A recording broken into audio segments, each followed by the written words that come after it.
The Immigration Minister Alex Hawke has recently deliberately leaked some of the key components of how the 160,000 migrant places are likely to be divided up at the beginning of this financial year. Although the official planning levels are yet to be released, the Sydney Morning Herald has reported on the proposed government figures. Employer-sponsored visas will receive an increase from 22,000 to 23,500, and the regional visa categories will be expanded by 17% to a total of 13,150 places. The Skilled Independent 189 visa will receive an extra 1,000 places in the coming financial year.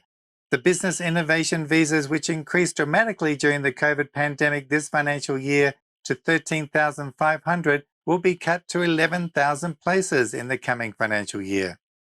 There has been recent chatter that this number may even be further reduced.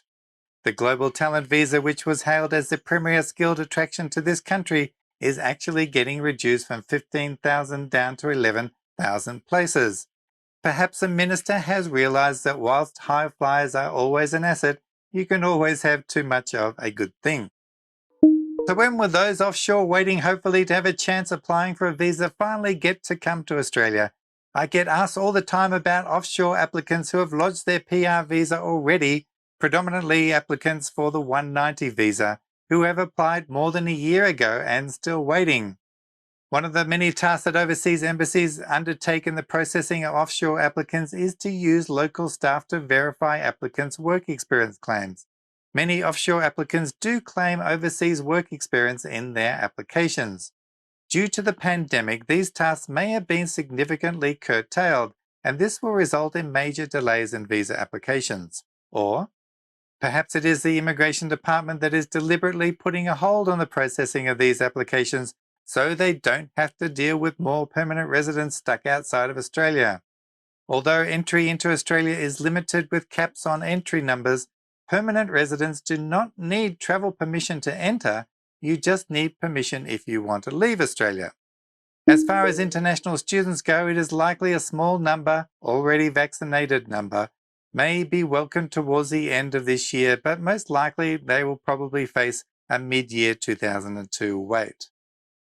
New Zealand citizens rejoice! The only simple policy the Immigration Minister could manage to turn into reality for the 1st of July is one that was promised last year. That is a benefit to New Zealand citizens who have been working in Australia for the last few years.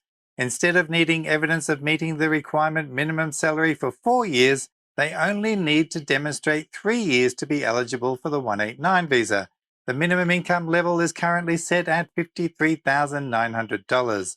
New Zealand citizens who meet these criteria do not need to submit an expression of interest and are able to apply directly for the 189 visa. It seems highly possible that the extra 1,000 places the Minister talks about for the 189 visa will probably be allocated to New Zealanders. Thanks for joining us today, and there are still more details yet to be released in these planning levels, so we will see what the official release has to say later on this month